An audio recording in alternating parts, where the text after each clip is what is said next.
Hai para Sundaners, kumaha kabarna? Damang sadayana dengan saya si Otong kembali lagi di channel Ningali Film. Pada episode kali ini kita akan membahas sebuah alur cerita dari film The Thangscript yang rilis pada tahun 2021. Film ini menceritakan tentang sebuah klan yang memiliki kotak ajaib yang bisa mengetahui siapa yang saat ini menjadi seorang penjahat, dan klan ini akan mencari dan membunuh setiap nama penjahat tersebut muncul di kotak ajaib itu. Untuk teman-teman yang suka dengan konten di channel ini, jangan lupa subscribe dan nyalakan lonceng notifikasinya. Dengan begitu, kalian tidak akan ketinggalan dengan video terbaru di channel ini. Dan tidak usah berlama-lama lagi, mari kita mulai ceritanya.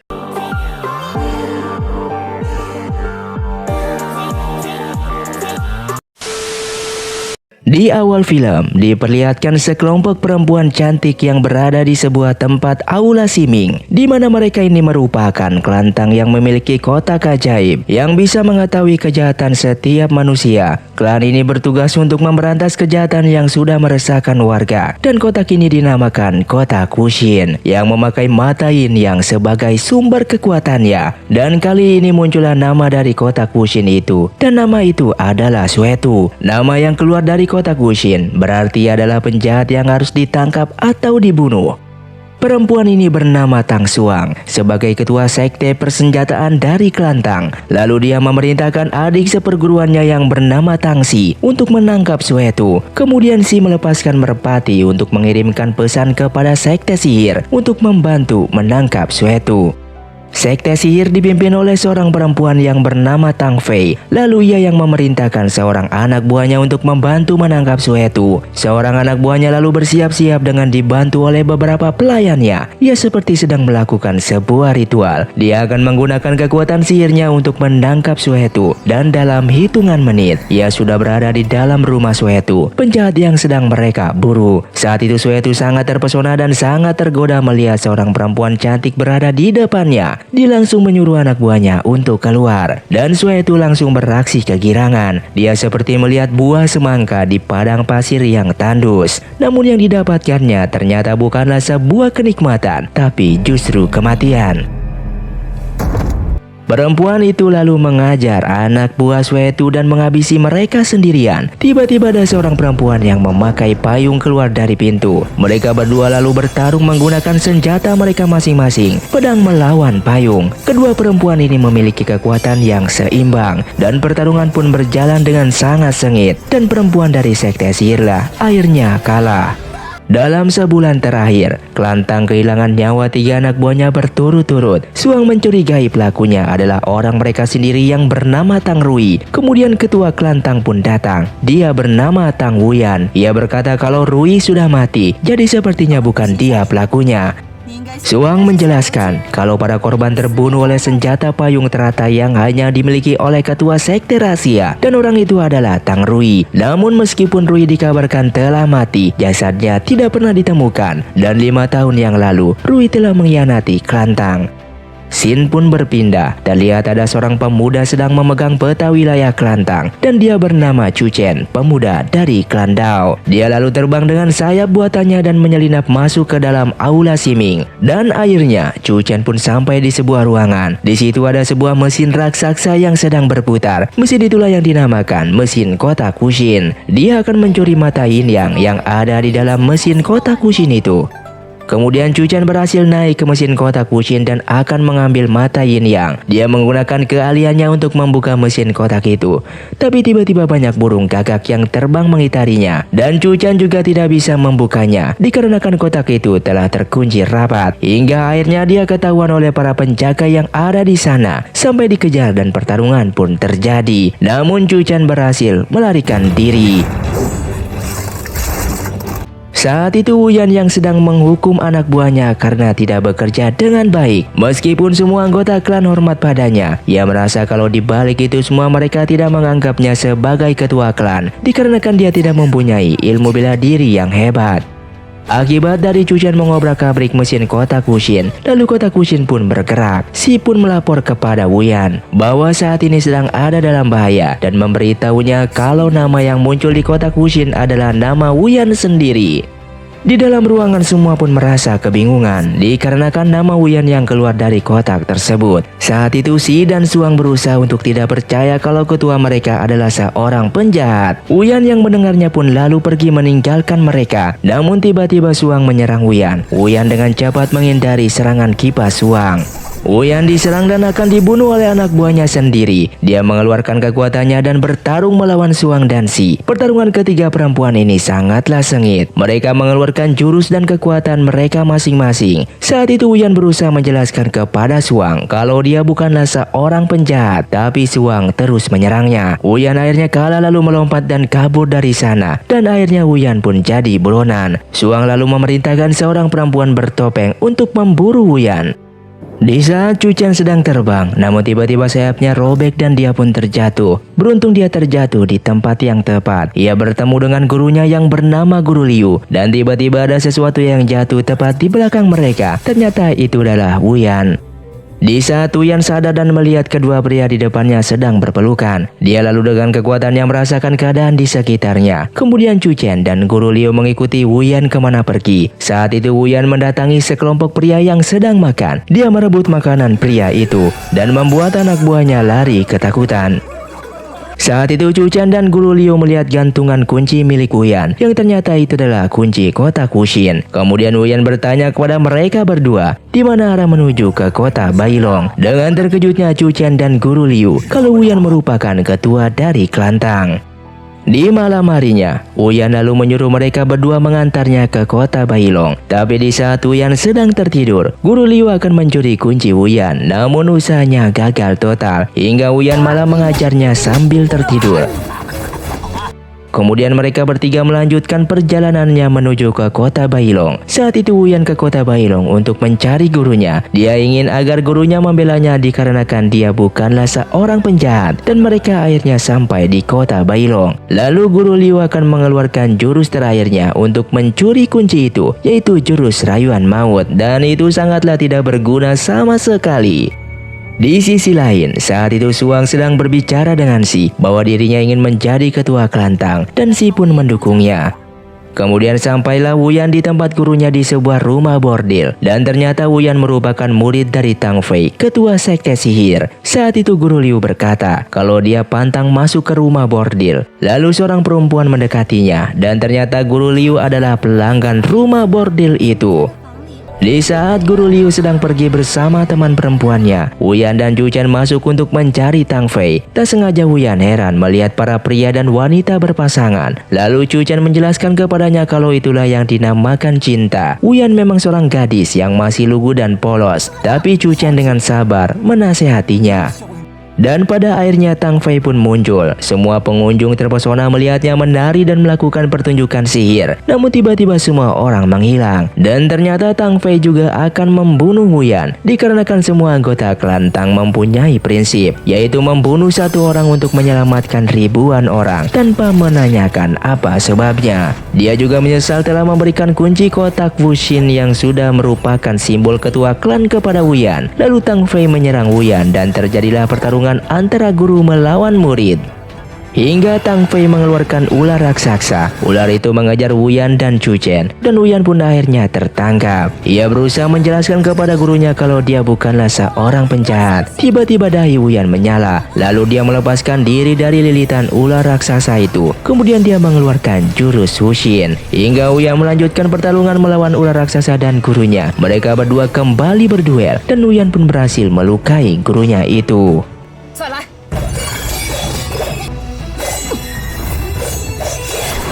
Wuyan saat itu sangat sedih melihat Tang Fei terluka, dan akhirnya gurunya itu pun mengembuskan napas terakhirnya. Di saat Wuyan sangat sedih dengan kematian gurunya itu, dia juga masih mempertanyakan tentang kenapa Mata Yin yang menyebutnya sebagai orang jahat. Lalu Chu Chen menghibur dan menyemangati Wuyan, dan mereka berdua membuat janji kalau mereka tidak akan membunuh orang lagi. Kemudian datanglah Guru Liu dan memberitahu kalau ada seseorang yang berada di luar. Ternyata dia adalah perempuan bertopeng utusan Suang. Wuyan lalu bertarung melawannya dan mereka berdua saling beradu kekuatan. Kemudian Wuyan mengeluarkan jurus Wushin. Namun entah kenapa jurus itu justru melukainya sendiri. Beruntung Chuchen langsung menyelamatkannya. Tiba-tiba Guru Liu dengan cepat menahan serangan perempuan bertopeng itu. Dia menyuruh Wuyan dan Chuchen segera pergi dari sana, dan dia yang akan menghadapi perempuan bertopeng tersebut. Di tengah pertarungan, Guru Liu terkena serangan pedang dari perempuan bertopeng itu. Lalu perempuan bertopeng menyerang dengan membabi buta, hingga Guru Liu pun kewalahan untuk melawannya. Ternyata pedang perempuan bertopeng itu mengandung racun, dan dengan sisa kekuatannya, Guru Liu pun berhasil membunuh perempuan bertopeng itu.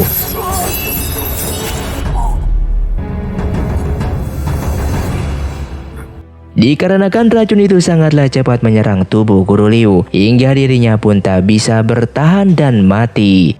Sementara itu Wuyan dan Chuchen berada di sebuah goa. Tiba-tiba Chuchen muntah darah. Ternyata dia juga terluka terkena oleh pedang beracun. Sampai Chuchen sekarat dan Wuyan berusaha menjaga Chuchen agar tetap sadar. Dengan kekuatannya, Wuyan memberikan energi yang membuat Wuyan akhirnya tetap untuk bertahan hidup. Keesokan paginya, di saat Chuchen sudah tersadar dan melihat Wuyan sedang pingsan, lalu Chuchen melihat kunci Wushin milik Wuyan dan berniat akan menukarnya dengan perak. Hingga Chuchen membawa Wuyan ke sebuah tempat yang bernama Gedung Lowai. Chuchen menjual kunci kotak Wushin milik Wuyan kepada seorang perempuan yang sudah menyuruhnya untuk mencuri mata Yin Yang.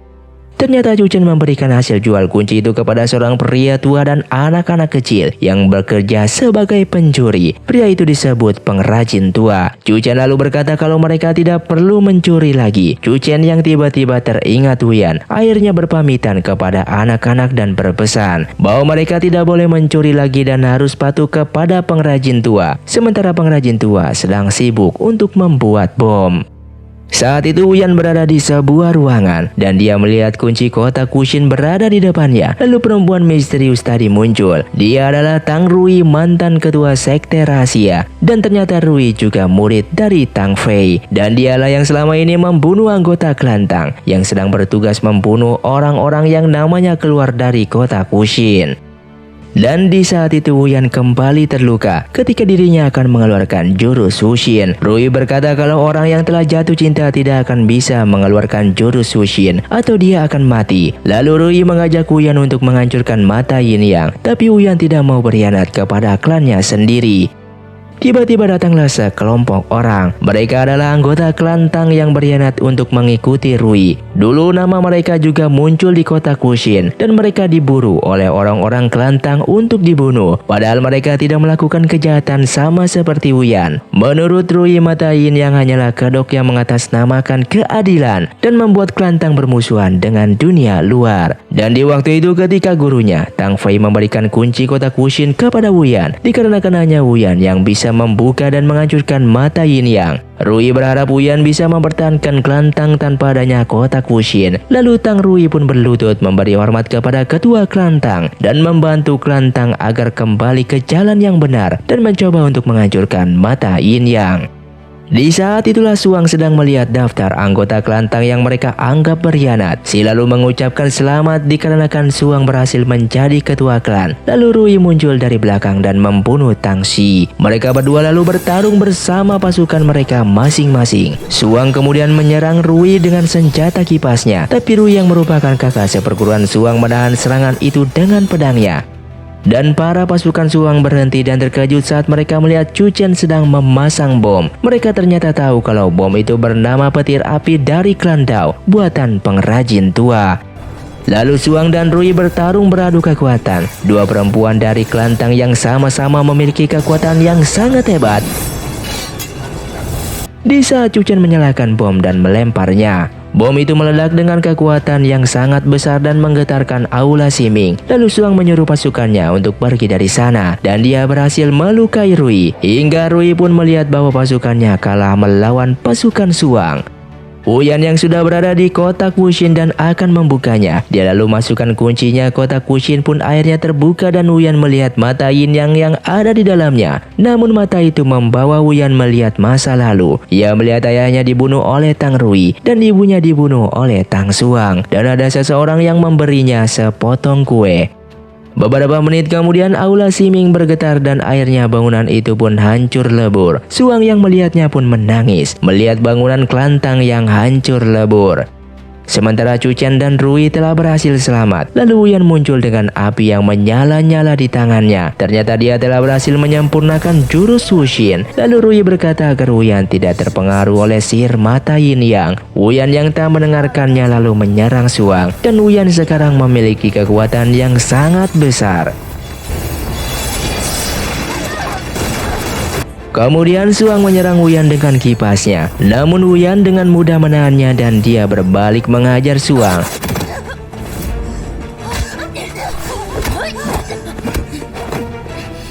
Di saat Wuyan akan membunuh Suang, Rui berkata kalau Wuyan membunuh Suang, maka dia akan menjadi orang jahat yang sesungguhnya dan dosanya tidak akan bisa dihentikan. Rui juga berkata kalau mata Yin yang ingin menggunakan Wuyan untuk menghancurkan kelantang dan mata itu memberikan hayalan palsu kepada Wuyan agar jatuh ke jalan iblis. Tapi Suang terus meminta agar Wuyan untuk membunuhnya. Di saat Tuyan mengambil sebuah pedang dan akan menusuk Suang, ternyata Chu Chen melindungi Suang dan rela dirinya tertusuk pedang agar Wuyan tidak membunuhnya. Namun Wuyan justru semakin menancapkan pedangnya. Dikarenakan Wuyan melihat kalau orang yang memberinya kue di saat orang tuanya dibunuh adalah Chu Chen. Kemudian Chu Chen menepati janjinya mencegah Wuyan agar tidak membunuh orang dan dia lalu memegang tangan Wuyan. Lalu Wuyan meneteskan air mata dan ia pun telah sadar. Dengan bersamaan itu mata Yin Yang pun akhirnya hancur lebur. Wuyan kebingungan melihat Chu Chen terluka dan dia tidak tahu apa yang telah dilakukannya. Dia pun menangis di pelukan Chu Chen dan Chu Chen bertanya kepada Wuyan bahwa selama ini dia anggap apa. Dia terus saja bertanya dan akhirnya Chu Chen ketahuan kalau dia hanya berpura-pura sekarat. Dan ternyata selama ini Suang telah tersihir oleh mata Yin Yang. Mata Yin Yang memberinya ilusi kalau orang tua Wuyan adalah seorang penjahat. Rui lalu menyadarkannya agar kembali ke jalan yang benar. Dan Tang Rui mengajak Tang Suang untuk membangun kembali kelentang yang baru. Dan film pun selesai. Terima kasih untuk kalian yang sudah menonton video ini sampai habis. Buat kalian yang mau request film selanjutnya silahkan komentar di bawah ini. Sampai jumpa di video selanjutnya. Saya pamit urang dari Ningali Film. Si Otong undur diri dan salam Sundaners.